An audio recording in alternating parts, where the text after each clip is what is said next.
So this weekend I was hoping to have a interesting junkyard pick video to show. Sister car to mine, a 1994 9000 CDE, white with tan interior, was on a lot about 2.5 hours away. And I called and talked to the lot on Friday, verified pricing and everything. The car was on whatever row it was, and proceeded to plan to pack up my tools and leave at 5 a.m. in the morning to make sure I get there when they open. They have short hours. It's like 7 or 8 to 12, only 3 or 4 hours. They're only open on Saturdays. So get up at 5, pitch black. I hate getting up early. Get there, or right when they open it, 7:30 or 7, whenever it was, 8 o'clock. And let them know why I'm there. I'm going to pick on that Saab, and gave them $1 entry fee to go through the lot. And she browsed through the sheets and said, it's been pulled.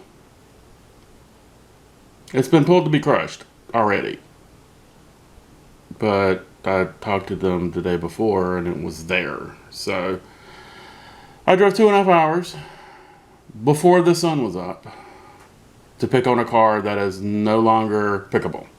And if it's the car I believe it was on Marketplace for several months for $600 or $700 in Jacksonville. No one wanted it. I would have bought it, but I didn't have anywhere to park it or the cash to put up front for that. Another CDE, good condition, crushed. I was going to grab the headliner and the bumper, a bunch of other stuff off of it. So instead of that this weekend, let's go over the interior and where we're at with that. I got the back seat in. I'm not going to recover it. It's what it is for now. Eventually I'll do something with the leather. I did condition it on the seat bottoms, restitched it all. And let me show you. That fuzzy haze is coconut wax. The leather has absorbed all it's going to take, and when it gets cool, it solidifies, and eventually it works its way up out of the pores of the leather. So I am now going to clean that off. And kind of dark in here. I'll grab a light when we start working, but there's some stains on the back. I haven't even treated the back. It's been sitting in my shop for a couple of years, collecting dust and drying out more. So, well, probably not drying out as much, being out there just because it's so humid here at the beach.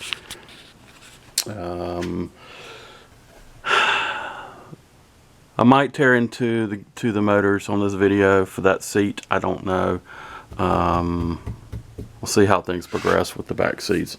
Front seats in. I have one more door panel to recover. I still haven't done this yet. I've been dealing with the engine and transmission. But the front, both door panels are done. Driver's seat is in and working, recovered. New dashboard. I just finished all that up. Console is good to go. I did find a later model wood grain switch pack that has the lift instead of the double rocker, push and lift, and a toggle for the sunroof. That should be here shortly. The original Gator boot, it's too stiff, too old. I tried reconditioning it. It will not fit in the grooves, and some of the ears broke off. So I've tried to repair them, but that trim and the boot's going to have to be replaced. I still have not been able to find those in decent condition. I just replaced the gear knob, so I'm going to drive it like that for a while. Dash top is on. I just got to put these speaker grill covers back down. Oh, the from the last video, it works. Rearview mirror light works. The switch here is temperamental.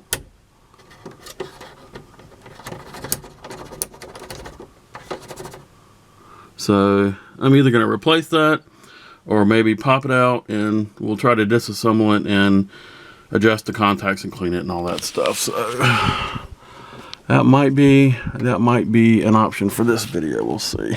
But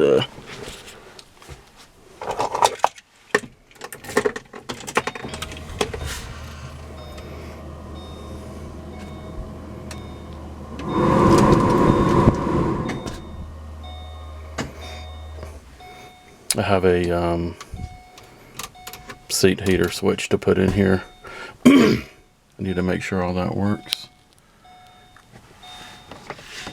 The dimmer seems to be working well. I'll just put my thumb over it and it's dimming down.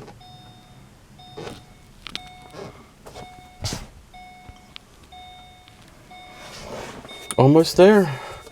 3 gauges are hooked up and ready to go. I do not have boost yet, so I have not put a sensor on this gauge yet, but it's wired up. So both of these are functional. And I've got to do something with the fuse block. I untwisted it, unwrapped it to get to the wiring, so now I've got to rebundle that and figure out how to get that gigantic python back into a soda cup to fit up there. Because if you don't get it just right, the lower foot vent will not fit in and the cover will not go on it right. So, and I put tape over the dinger because it's annoying.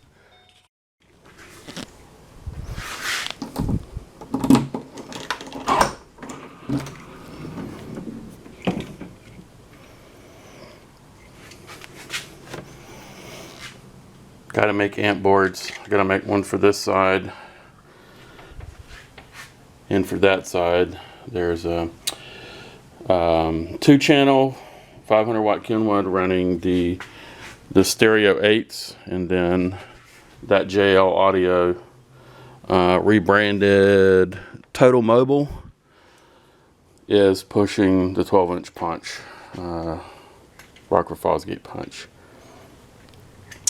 I am probably going to put a pair of Scar 8s in here. These were, I think, $20 from Parts Express. Just something to put in here for now. That amp, that Kenwood, even though it says it's 500 watts, it's not. It's way overrated. It will drive these into limit. So not clipping, but limit of the suspension. So I need something a little bit heavier in here than these to handle it. That Total Mobile, or JL Audio, whatever it is, 320 drives that to clipping. So I can probably go with a larger amp on that Rockford Fosgate 12, but it's loud enough. And my glue is separating. I need to glue that fabric back down. Again, this was originally a budget build. It still pretty much is. Total here invested with the MDF, the carpet, the speakers. Let's see. About $300 US. Maybe $350. With the glue and the terminals, because I built the boxes to fit the back here. And there is no room between fender well and fender well. It is packed full side to side. So they will come out. Obviously, I put them in. They are a pain to get out. They have to go in a certain order, and this 12 has to be twisted around completely and pulled out because it takes up from here all the way to the seat. As it sits right now, it's touching the back, the seat back for the back. So that's a big box. Tidy some wire up. Oh, and I have the cover down here. Maybe we'll do that today too as a short clip. I've got to clean and treat the trim to go back down here on the entrance of the boot.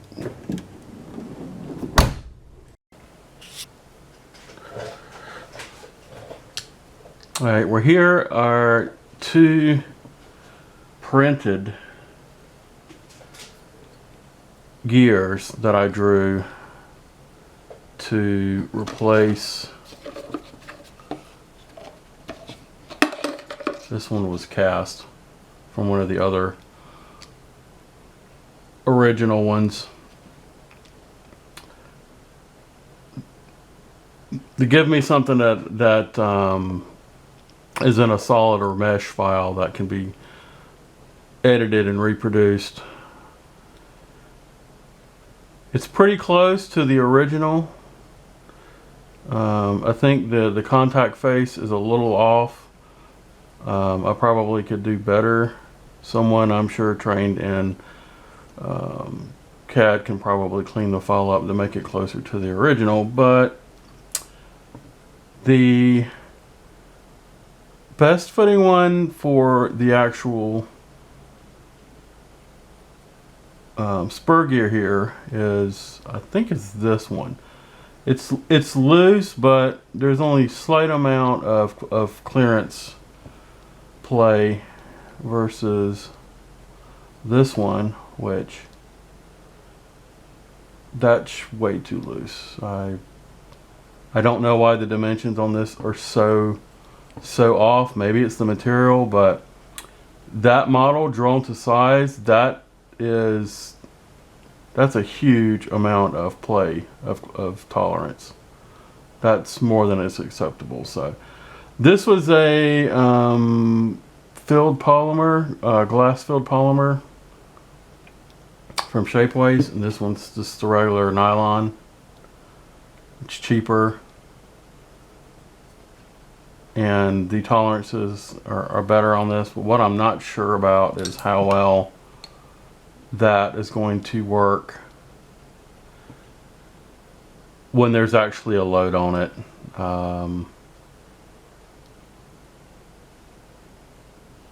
I guess we'll find out.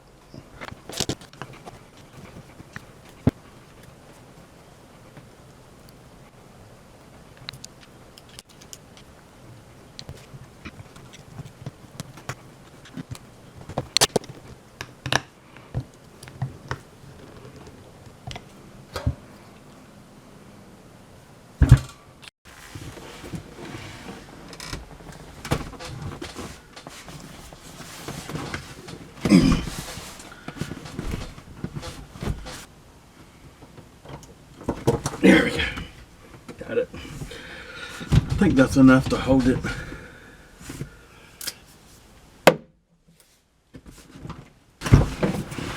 Oh, it's way up here. Woohoo.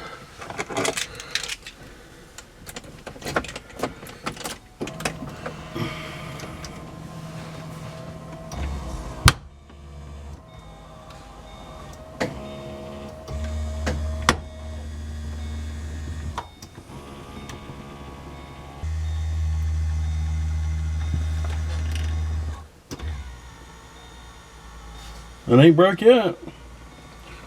I do believe that may work as a replacement.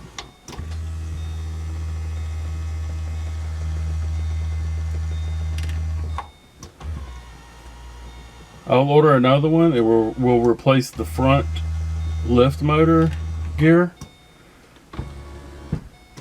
and then test it with me sitting on the very edge of the seat like I did on the other 3D printed gear, which actually split as soon as I tried to lift myself with it. But yeah, I mean, I've got all my weight on the back of it, and it's no problem.